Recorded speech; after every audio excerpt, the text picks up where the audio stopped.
ಯುವ ಮುಖಂಡ ಭರತ್ ಕನ್ನಳ್ಳಿ ಪುಣ್ಯಸ್ಮರಣೆ. ಸಮಾಜ ಸೇವೆ ಯುವಕರಿಗೆ ಮಾದರಿಯಾಗಲಿ ಎಂದ ಎಂಕೆ ಪ್ರಾಣೇಶ್. ಪಟ್ಟಣದ ಅಡ್ಡಂತೆಯ ರಂಗಮಂದಿರದಲ್ಲಿ ಯುವ ಮುಖಂಡ ದಿವಂಗತ ಭರತ್ ಕನ್ನಳ್ಳಿಯವರ ಪುಣ್ಯಸ್ಮರಣೆ ಕಾರ್ಯಕ್ರಮವನ್ನು ಮೂಡಿಗೆರೆ ಸಾರ್ವಜನಿಕ ಗಣಪತಿ ಸೇವಾ ಸಮಿತಿಯಿಂದ ಭಾವಪೂರ್ಣವಾಗಿ ನಡೆಸಲಾಯಿತು. ಈ ಸಂದರ್ಭದಲ್ಲಿ ಗಣ್ಯರು ಭರತ್ ಕನ್ನಳ್ಳಿಯವರ ಭಾವಚಿತ್ರಕ್ಕೆ ಪುಷ್ಪ ನಮನ ಸಲ್ಲಿಸಿ ಗೌರವ ಸಮರ್ಪಿಸಿದರು. ಕಾರ್ಯಕ್ರಮದಲ್ಲಿ ಮಾತನಾಡಿದ ವಿಧಾನ ಪರಿಷತ್ ಉಪಸಭಾಪತಿ ಎಂಕೆ ಪ್ರಾಣೇಶ್, ಭರತ್ ಕನ್ನಳ್ಳಿಯವರ ಸಮಾಜ ಸೇವೆ ಹಾಗೂ ಜನಪರ ಕಾಳಜಿ ಯುವ ಪೀಳಿಗೆಗೆ ಮಾದರಿಯಾಗಬೇಕು ಎಂದು ಹೇಳಿದರು. ಅವರ ಕುಟುಂಬದೊಂದಿಗೆ ನಾವು ಸದಾ ಇದ್ದೇವೆ. ಮುಂದಿನ ದಿನಗಳಲ್ಲಿ ಅವರ ಸ್ಮರಣಾರ್ಥ ಮೂಡಿಗೆರೆಯ ಸಾರ್ವಜನಿಕರಿಗೆ ಉಪಯೋಗವಾಗುವ ಶಾಶ್ವತ ಸೇವಾ ಕಾರ್ಯವನ್ನು ಕೈಗೊಳ್ಳಲಾಗುವುದು ಎಂದು ಭರವಸೆಯನ್ನ ನೀಡಿದರು. ಮೂಡಿಗೆರೆ ಸಾರ್ವಜನಿಕ ಗಣಪತಿ ಸೇವಾ ಸಮಿತಿಯ ಅಧ್ಯಕ್ಷ ಅನೂಪ್ ಕುಮಾರ್ ಮಾತನಾಡಿ, ಭರತ್ ಕನ್ನಳ್ಳಿ ಅವರೊಂದಿಗಿನ ಆತ್ಮೀಯ ಒಡನಾಟವನ್ನು ಸ್ಮರಿಸಿ ಅವರ ಸರಳತೆ, ಸ್ನೇಹಪರ ವ್ಯಕ್ತಿತ್ವ ಹಾಗೂ ಸಮಾಜಮುಖಿ ಚಟುವಟಿಕೆಗಳನ್ನು ನೆನಪಿಸಿಕೊಂಡರು. ಕಾರ್ಯಕ್ರಮದಲ್ಲಿ ಪ್ರದೀಪ ಮುಗ್ರಳ್ಳಿ, ದೀಪಕ್ ದೊಡ್ಡಯ್ಯ, ಎಂಪಿ ಕುಮಾರಸ್ವಾಮಿ, ಬಿಬಿ ಲಿಂಗಯ್ಯ, ಬ್ರಿಜೇಶ್ ಕಡದಳ್, ಕಣಚೂರು ವಿನೋದ್ ಸೇರಿದಂತೆ ಹಲವರು ಉಪಸ್ಥಿತರಿದ್ದರು. ಭರತ್ ಕನ್ನಳ್ಳಿ ಅವರ ಅಗಲಿಕೆಗೆ ಶ್ರದ್ಧಾಂಜಲಿಯನ್ನ ಸಲ್ಲಿಸಿದರು. News bureau, Prajapower TV, Mudigere. ನಮಗೆ ಬಲ ಕೊಟ್ಟಿದ್ದಾನೆ. ಅದೇ ರೀತಿ ಇನ್ನು ಮುಂದೆ ಕೂಡ ಅವನ ಒಂದು ಇಲ್ಲದೇ ಇರ್ಬೋದು, ಅವನು ಒಂದು ಕಡೆನ ಅವರು ನಮ್ಮೊಟ್ಟಿಗೆ ಇರ್ತಾನೆ ಅಂತಾನೆ ನಮ್ಮ ಮನಸ್ಸಲ್ಲಿ ಇರುತ್ತೆ ಅಂತ ಹೇಳ್ತಾ ನನ್ನ ಮಾತು ಮುಗಿಸಿ ಶಕ್ತಿ ಕೇಂದ್ರದ ಅಧ್ಯಕ್ಷನಾಗಿ ಜವಾಬ್ದಾರಿಯನ್ನು ವಹಿಸಿಕೊಂಡ. ಹಲವಾರು ಸಂಘ ಸಂಸ್ಥೆಗಳ ಒಳಗಡೆ ಕೆಲಸವನ್ನು ಮಾಡಿದ. ಹಿಂದೂ ಮಹಾಗಣಪತಿ ಸಮಿತಿಯಲ್ಲಿ ಉಪಾಧ್ಯಕ್ಷನಾಗಿ ಪ್ರಾಮಾಣಿಕವಾಗಿ ಎಲ್ಲರನ್ನ ಒಗ್ಗೂಡಿಸುವಂತಹ ಒಂದು ಪ್ರಯತ್ನವನ್ನು ನಿರಂತರವಾಗಿ ಮಾಡ್ಕೊಂಡು ಬಂದ. ನನಗೆ ಇಲ್ಲಿ ಗೊತ್ತಾಯಿತು, ಒಂದು ಮೆಜೆಸ್ಟಿಕ್ ಅನ್ನುವಂತಹ ಒಂದು ಸಂಘವನ್ನು ಇಲ್ಲೇ ನಿಂತ ಸಂದರ್ಭದಲ್ಲೇ ಯುವಕರುಗಳನ್ನು ಸೇರಿಸ್ಕೊಂಡು ಏನಾದರೂ ಒಂದು ಒಳ್ಳೆಯ ಕೆಲಸಗಳನ್ನು ಮಾಡಲಿಕ್ಕೆ ನಮ್ಮ ಒಂದು ತಂಡವನ್ನು ಕಟ್ಕೊಳ್ಳೋಣ ಅಂತ ಹೇಳಿ ಮೆಜೆಸ್ಟಿಕ್ ಅಂತ ಹೇಳಿ ಒಂದು ಯುವ ತಂಡವನ್ನು ಕಟ್ಟಿ ಅವನೇ ಅಧ್ಯಕ್ಷನಾಗಿ ಕೆಲಸವನ್ನು ಮಾಡ್ತಾ ಇದ್ದ.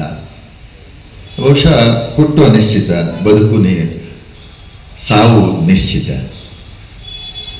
ಆದರೆ ಈ ಸಾವು ನಿಶ್ಚಿತ ಅನ್ನುವಂಥದ್ದನ್ನ ನಾವೆಲ್ರಿಗೂ ಗೊತ್ತಿರುವಂಥ ವಿಚಾರ ಆದರೂ ಆ ದೇವರು ಇಷ್ಟು ಬೇಗ ಅವನನ್ನ ಸಾವಿನ ಬಾಗಿಲನ್ನು ತೆರೆದು ಕರ್ಕೊಂಡಲ್ಲ ಅನ್ನುವಂಥ ದುಃಖ ನಮ್ಮನ್ನು ಅಗಾಧವಾಗಿ ಕಾಡ್ತಾ ಇದೆ.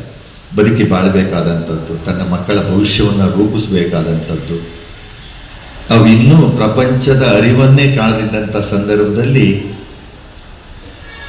ಅವನಿವತ್ತು ನಮ್ಮನ್ನು ಬಿಟ್ಟಾಗಲಿರುವಂಥದ್ದು.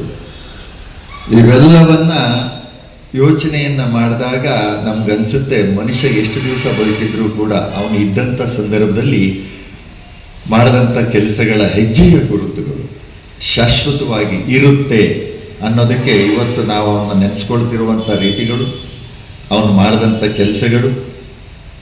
ಆದರೆ ಒಂದನ್ನು ಅವನು ಯಾವಾಗ ತುಂಬ ಹಗುರವಾಗಿ, ತಮ್ಮ ಆರೋಗ್ಯದ ದೃಷ್ಟಿಯಿಂದ ಸ್ವಲ್ಪ ಹಗುರವಾಗಿ ತೆಗೆದುಕೊಳ್ತಿದ್ದ ಅಂತ ನನಗೆ ಅನಿಸ್ತಾ ಇತ್ತು. ನಾನು ಹಲವಾರು ಬಾರಿ ಅವನಿಂದ ಕರೆದು ಹೇಳ್ತಾ ಇದ್ದೆ, ನೋಡು ಹೀಗೆಲ್ಲ ಇಲ್ಲ.